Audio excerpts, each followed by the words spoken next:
This morning's topic, that urban van life when you have a full-time job.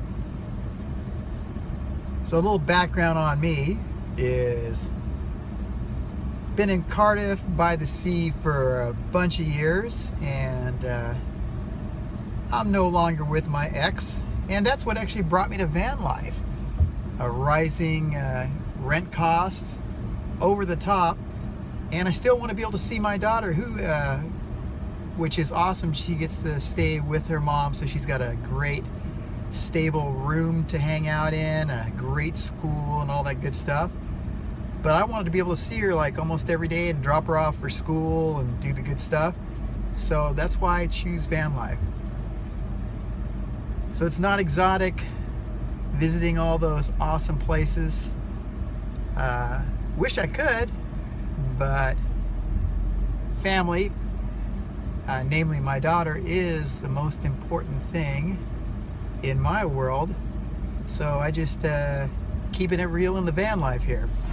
Fun part is it keeps you out a little more connected with nature. Even when you're working full time, generally you're up before the sun, or I like to be up before the sunrise. Maybe that's just a function of getting older and you just got to wake up and go to the bathroom.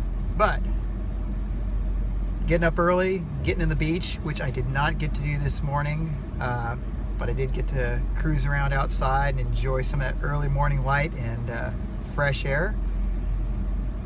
Now we just kind of like cruise to work.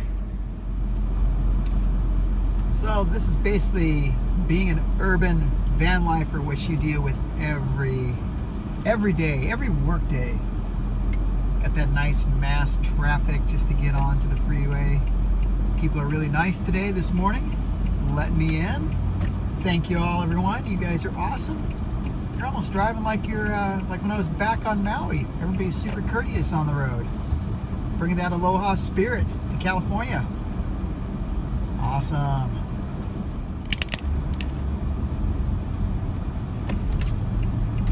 So now getting on the on-ramp so you can sort of see the beginning of traffic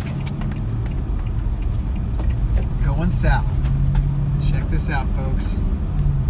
Southern California every day. So just in case you are tuning in from the desert or Midwest or something, this is your standard everyday traffic in the morning. Probably crawling along at about 15 to 20 miles an hour. It does clear up as you go deeper towards San Diego proper. I'm actually up in North County.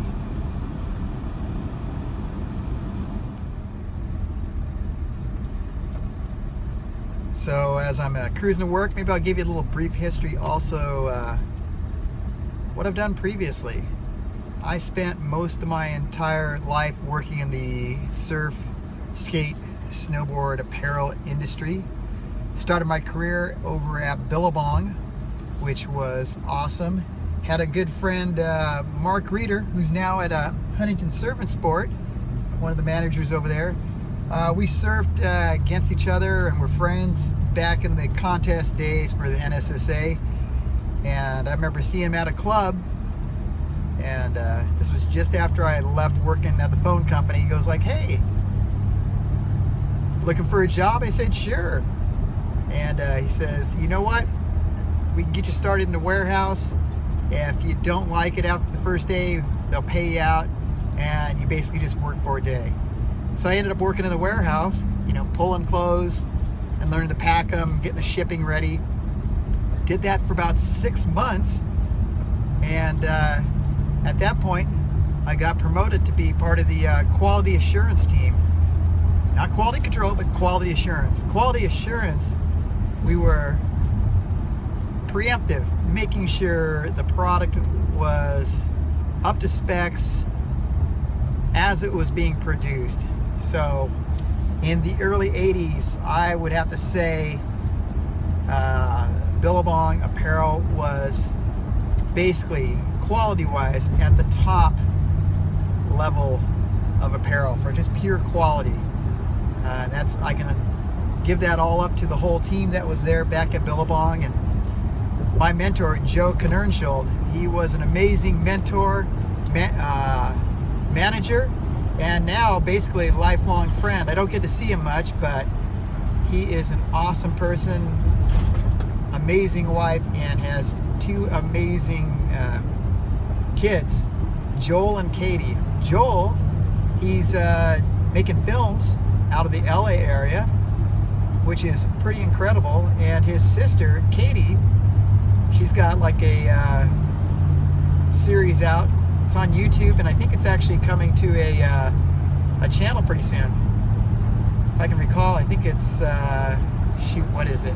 Well, basically, she's just like she's like me, Hapa Haole, half Japanese, half white. So it's basically a comedy series about the trials and tribulations and humor of being half Japanese, half white. So that's Katie Malia. Take a look, find that on YouTube.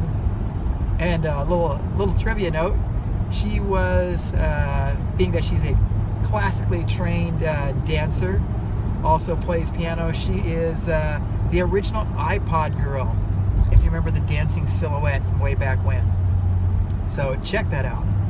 So wait, back to my career. So Billabong, did the quality assurance, then I had the opportunity to go and have my own position, and I was in charge of all the spec sheets and specifications. I developed a system there to create a nicer spec sheet.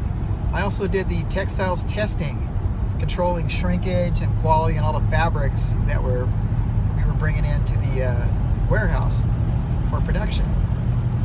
From there, I got promoted to the lofty position of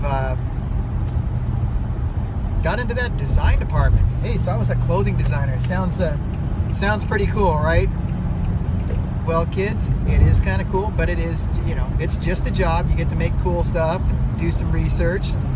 Best thing about working at Billabong back in the day, it was truly a surfer's company. Bob Hurley, who was the head of Billabong, and now, of course, Hurley. Amazing guy, great visionary for apparel in the early 80s and until the current time. It was amazing. He would go and surf almost every morning, come in with sandy feet on the carpet, and it was amazing to have a company owner and all the managers that surfed before work. It's basically, if you surfed, you could come in, as long as you got your job done, you were good to go. So I think that really lended to the credibility, the informative early days of Billabong. And it was kind of cool because, we all surfed. All the warehouse crew also surfed. A lot of skateboarding going on back then. That was amazing. So basically from there, I rolled on into just taking it to different surf companies. I also was the production manager over at Caton USA. And that was led by Bill Sharp, former editor of Surfing Magazine. Now he does a lot of stuff with the WSL and the Big Wave Challenge. And then Rick Glore.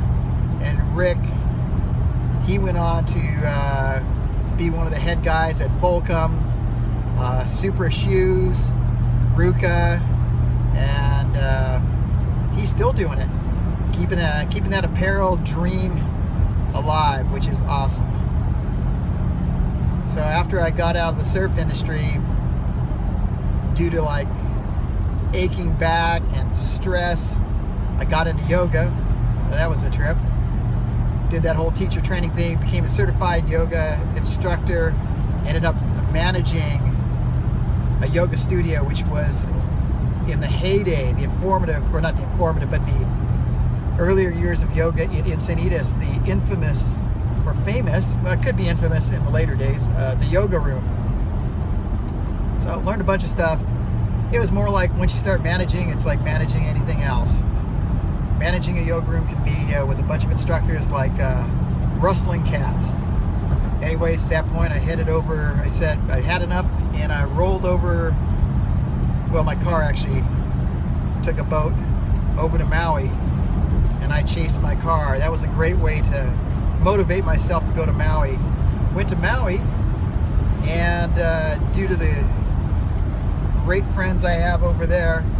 They let me couch surf as I searched for a job. I ended up working at Beach Activities of Maui. And basically, that's a glorified beach boy, but not as cool as the real beach boys from the 40s and 50s on Waikiki. This is basically doing the service industry on the beach. You're basically taking care of cabanas, umbrellas. You're selling tour packages, sunblock, aftercare skin products, Maui gym sunglasses. So you're a salesman on the beach. Amazing job. Really got to work with some great people there. Mix of traditional Hawaiians, transplants, Hapas like myself. Great job. Got to hang out on the beach and kind of check out ocean conditions all through the day. Pay was amazing. Loved the job. I came back though because my parents were getting older, and at that point, that's what put me back in North County. So that was all about taking care of the parents. So I'm back. Been back here since what, 2001. So that puts me at 17 years back in North County. And just been in various jobs. Was in the skateboard industry. Did sales over at Gravity Skateboards. That was a great time. Also worked for mirrorskate.com, biggest online skate shop in the world. Yeah, but the skateboard industry, for those of you that know skateboarding, it's up, it's down, it's sideways. That's how skateboarding has been, always will be. It always cycles itself out. Yeah, so right now it is in a down cycle, especially hard goods skateboarding. So right now, I am not in the skate industry. I am bringing you up to the current level. I am selling cars at CarMax.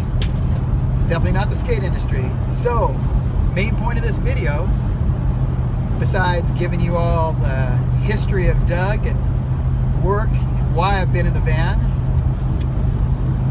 is hey, if you got a cool job and you want me to help you out with either production or sales, I can definitely help you with that. Got many years doing it and don't plan on stopping. So if you need someone to help you out, you just contact me via this channel here, and love to work with you and see what we can do. So I'm going to give you a little more of that commute look. You've been sitting here being so patient, listening to me ramble on for 9 minutes plus. That's all off the top of my head. No scripting, no teleprompters, just a little story about my current situation. So let's see if I can get that forward view.